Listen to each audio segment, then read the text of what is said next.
Right, Vikings fans, welcome back. Today we're going to talk about some of the things that this team can do to get better this offseason in preparation for 2021. This is the dead zone time frame. We just had our first weekend of playoffs. College football just had its national championship. We've got a lot of prospects to talk about. We're one day closer to the draft. Things are coming to a snail's pace for a team that finished 7-9 and will be picking in the middle of the first round. Like I said, this is pretty purgatory. You're not involved in the postseason activity. You're not in the discussion for who you're going to get in the top 10 of the draft, unless, of course, you trade up, which I don't believe we will.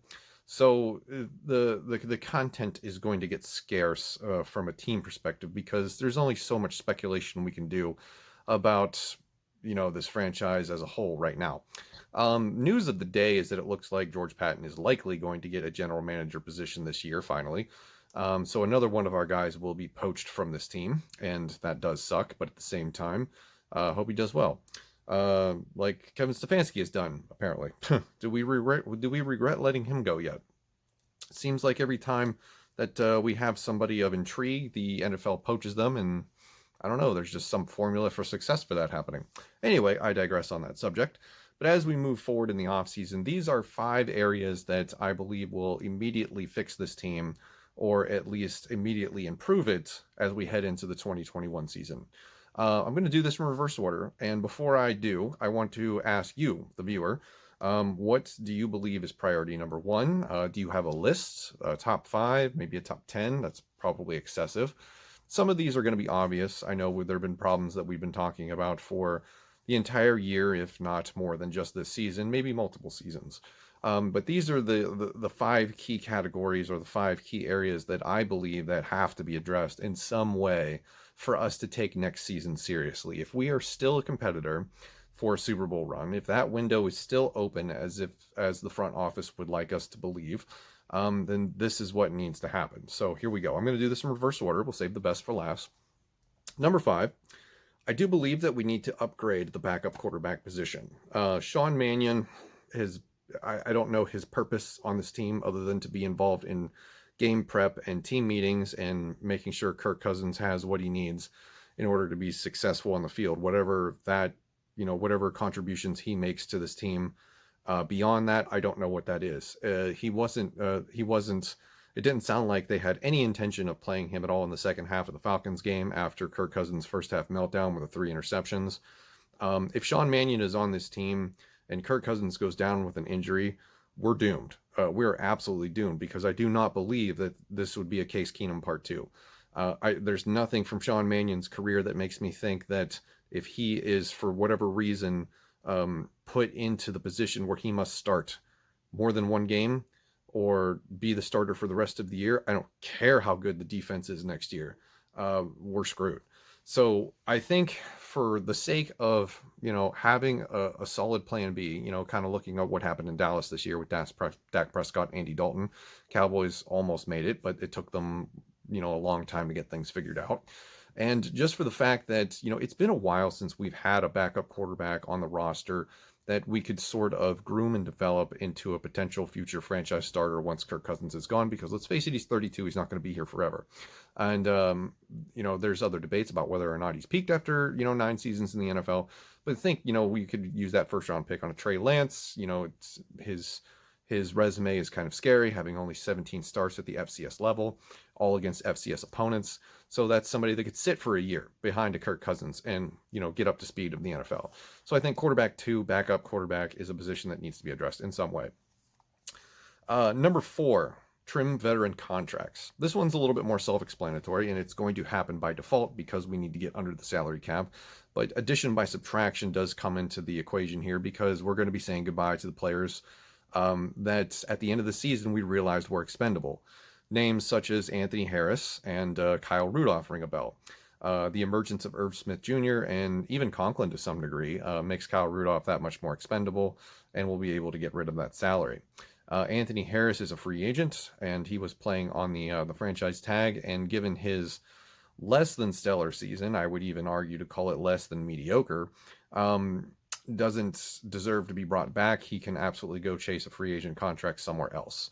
Of course, there's also other contracts that are going to be lost, not because we trim them, but because that we just don't bring them back. And one of those is going to probably be Riley Reef. I don't think he's going to take another pay cut to stay here like he did at the beginning of last season. Remember, he was almost cut right before the season started in 2020. I think it was like 4 or 5 days that he agreed to a pay cut, or they were going to release him. And I don't think he's going to go through that again, because he had a good enough season where he's going to get paid more to play somewhere else than here. So what that's going to do, at least, is going to free up money that we're going to be able to pursue free agents at key positions that we need. Like, I'm thinking we need a veteran nickel corner, or a veteran outside corner. We can maybe move Gladney or Dantzler inside, because we need somebody other than Chris Boyd at the cornerback position. So if we can get under the cap and get more cap space, of course, we're going to need to sign the rookie class, and we're going to need some veterans to come in to help this team progress. Number 3, self-explanatory, special team stability. Drop my pen, that's what that sound was. Mike Zimmer, through no admission, kind of makes it clear just by the way that he manages this team that he's not interested in having a full-time role in managing special teams. His focus is 80% defense, 15% offense, 5% special teams. Special teams is a unit that he wants it to take care of itself, to do its thing, not screw up, and give his defense good field position. Offense too. But with Marlon Balouf being out, Dan Bailey having all of the problems in the world at the end of the season, the muffed punts, the bad kicks, the penalties on Chris Boyd, on returns, it's just been a nightmare for the second half of the season for this unit, and it needs to get better, because if it doesn't, it's going to cost us games. Even if the defense returns to what it was in 2019, and even if the offense continues to do what it did this year, special teams has to be stable. Finally, we come to the top 2. Coming in at number 2 for my list is find a damn left guard. Anybody that looked at PFF's rankings of all 32 starting left guards in the league will have seen that Dakota Dozier came in dead last, and this offensive line came in 30th in pass protection this year. And I'm sorry, but a left guard is just critical. It's with the interior pressure as much as they got on us this year.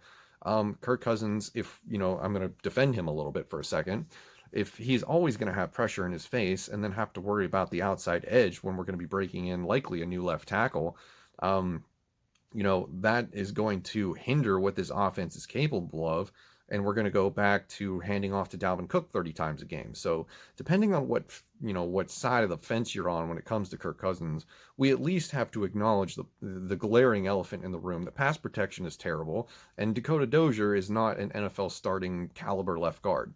So whether it's through the NFL draft in the first round, I really wish we had a second round pick this year. That should have probably been, one of the honorable mentions for this list, is we got to get a second round pick to be competitive next season, because not having 2 in the top 80 is going to be a problem. So, could we get a guy like Wyatt Davis or Elijah Vera Tucker? I don't know if I want to spend a 14th overall pick on that. We might have to trade down.